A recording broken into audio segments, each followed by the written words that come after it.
Hello దోస్తులు అందరికీ నమస్తే. ఈరోజు అయితే మా చేను దగ్గర మొక్కజొన్నలు పడతారని తెలిసింది.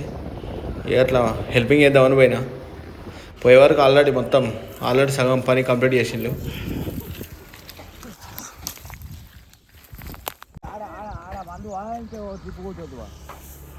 మళ్ళీ పోతావో ఏమని రమ్మను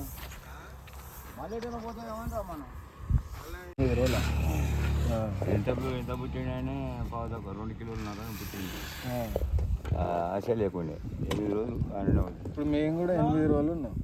అదే 8 రోజుల తర్వాత డిశ్చార్జ్ చేసి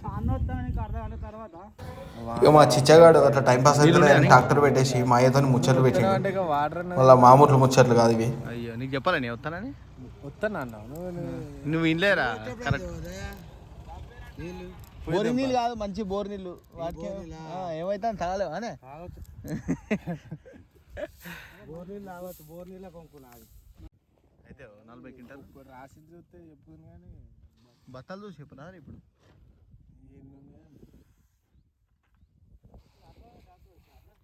వాడు సండే రాడట. ఇక ఇదంతా ఇప్పట్లో అయ్యేటట్లేదని ఇక నాకు ఒక డౌట్ వచ్చింది. మాకు దగ్గరలో ఒక కులఫరం పడ్డది. అక్కడికి వేసి ఇదంతా ఏంటిదా చూద్దామని పోయినాం. ఇదంతా ఎస్టిమేషన్ కూడా ఏంటిదా మొత్తం తెలుసుకుందామని పోయినాం. అమ్మో తక్కువ పొడుగు లేదు. ఇది మొత్తం 6 కోట్ల ఇన్వెస్ట్మెంట్ అట.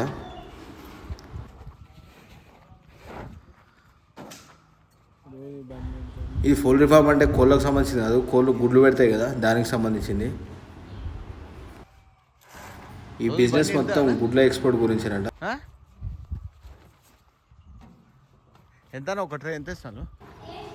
ఇది డైలీ వచ్చేసి ఒక 4-5 ట్రక్కుల ఎగ్స్ ఎక్స్పోర్ట్ చేసే ఎస్టిమేషన్ ప్లాన్ అంట. అంత పెద్ద ఉంది. మళ్ళీ తిరిగి ఇట్లా ఏమైనా ఉందా?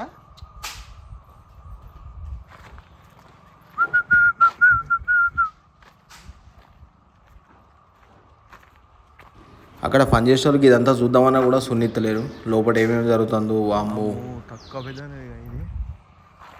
ఇది దగ్గర ఒక 500 మీటర్స్ ఉంటుంది. 500 మీటర్స్ ఉంటుంది కానీ ఒక 200 మీటర్స్ పక్క అంత పెట్టి. ఇక అక్కడ పనిచేసేటోళ్ళతోని మీ ఓనర్తో మాట్లాడాలి, కలవాలని చెప్పేసానంటే ఇక వచ్చిండు అన్న.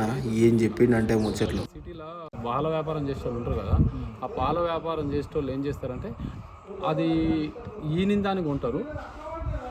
మళ్ళీ తర్వాత సుడికి రాగానే లేదా సుడి వచ్చి పాలు బంద్ కానీ అమ్మేసుకుంటారు. ఎందుకంటే మనకు ప్లేస్ ఉంటుంది, గడ్డి మెయింటైన్ చేయలేక వాడు ఏం చేస్తాడంటే దాన్ని తీసేసి మళ్ళీ వాడు పాల సైకిల్ చేస్తూ ఉంటాడు.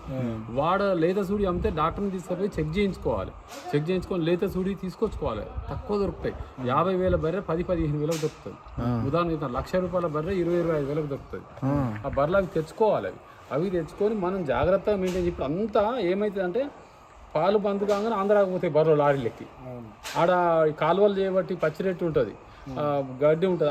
ఆ గడ్డి తింటే ఆ కాలువలలో ఈత కొడతాయి. మళ్ళీ నున్నగా ఈత కొడుతుంది. 25,000 బర్రె పోయిన బర్రె ఏదైనా అంతే మార్కెట్లో తిరగకుండా. ఇప్పుడు మనకి ఏమంటారు తెలుసా, ఇక్కడ ఎట్లా మాట్లాడతారు చూడు, నీకెంతో తెలిసినట్టు మాట్లాడుతూ అంటాడు. కానీ బయటికి ఎక్కి రోడ్ ఎక్కితే తెలుస్తుంది మన పరిస్థితి ఏందనేది. ఈడ అయ్యవని బెదిరించి అంగిలా కొనుక్కొని అద్దాలతో పెట్టుకోగానే కాదు. ఇవాళ చూసినావా, అయ్యో 2 ఎకరాలు ఇచ్చిండు చిన్న, కొనుక్కోగలిగిన. నీ సాధన నీ జీవితంలో ఎకరం కొనగలుగుతావా? ఇక్కడుండి అది అమ్ముకోకుండా చాలు. కరెక్ట్ మాట్లాడు. అది ఉన్నది అమ్ముకోకుంటే చాలు. బయటకు పోవాలి. నేనేమంటున్నా అంటే ఫస్ట్ మన ఎన్విరాన్మెంట్ని వదిలిపెట్టి బయటికి వెళ్ళాలి.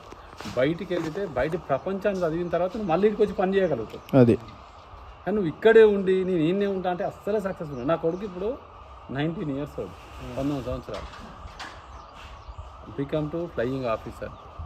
ఇంకొక 3 సంవత్సరాలలో నా కొడుకు IPS ర్యాంకు.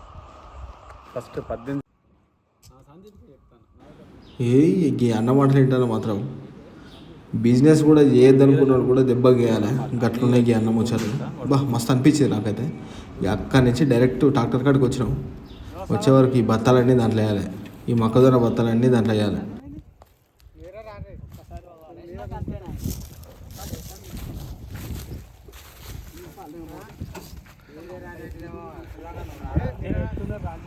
వీళ్ళు 4 ఉన్నారు. 60 బత్తాలు ఉన్నాయి. ఇక నా చేయి కూడా కలపాలని అట్లా నేను కూడా వాళ్ళకు సాయం చేసిన.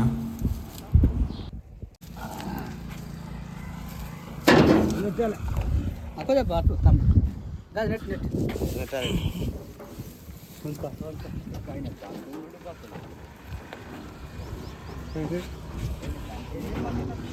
బాటలు వేస్తా అదే మరి దాని కానీ కింద ఎంత వాళ్ళు నెట్టాలి లేకపోతే నా ఇది వేస్తా దాన్ని వేస్తా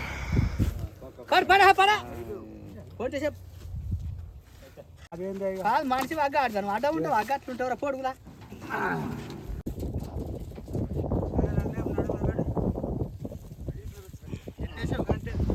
పాపం కిలోతో అయితేలే అని ఇక నేను కూడా రంగంలో దిగిన బత్తలు అయిపోయేదాకా అయితే ఉన్న వాళ్ళతోనే. ఇవి అయితే మేము ఎవరికి అమ్ముతలేము. ఆ కోళ్ళ ఫారం పెట్టిండు కదా అన్నకే అమ్ముతాను. 2100 రూపాయలు క్వింటాల్ తీసుకుంటాడు. పర్లేదు బాగానే ఉన్నది, బయటకంటే మంచిగా కట్టిస్తాడు.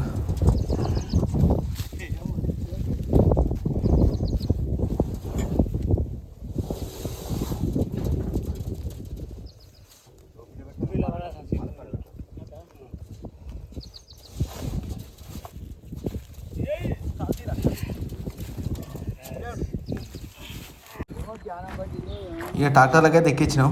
ఇంటికి పోవాలి, మస్తు ఆకలి ధూపు అవుతుంది. మెయిన్ అక్కడ చల్లనే తాగమంటే అసలు తెల్ల కొడుతుంది. పో మొత్తం 52 బస్తాలైనాయి. ఇట్లా డైరెక్ట్ ఇంటికి పోగానే మా అమ్మ పాపం మా లాయకు ఎంత కష్టపడి పాలు తాపిద్దామని కూడా తాగుతలేదు అస్సలు. అది ఏందో ఏమో అర్థమవుతుంది. దానికి పోలియో వచ్చిందట, డాక్టర్ చూపించినాం. అది ఏం సెట్ అవుతుందో ఏమో. డైలీ అయితే ఒక 1/2 లీటర్ అయితే పాలు పిండి మరి తాపిస్తాను. ఇది ఎప్పుడు సెట్ అవుతుందో అని ఆ దేవుడిని అయితే కోరుకుంటాను. మస్తు బాధ అనిపిస్తుంది అబ్బా. చిన్నది అదైతే దాని తల్లి అయితే దానికి పాలిద్దామని అది ఎక్కడికి రమ్మంటే అక్కడికి వస్తుంది. చూడు అసలు అది ఎక్కడ నిలబడమంటే అక్కడ నిలబడుంటుంది.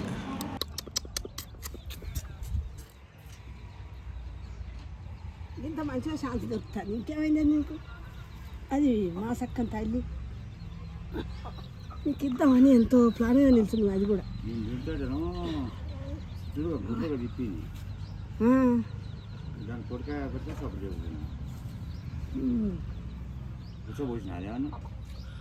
బొచ్చలే పోతాడ కడుపులే డాక్టర్ అడిగిన.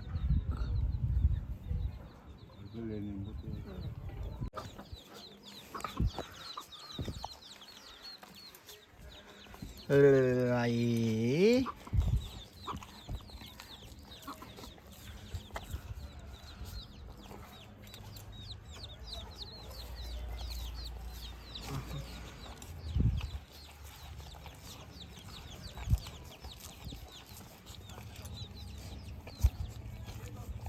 దామా చెంబు పట్టుకరా పిండిదాం.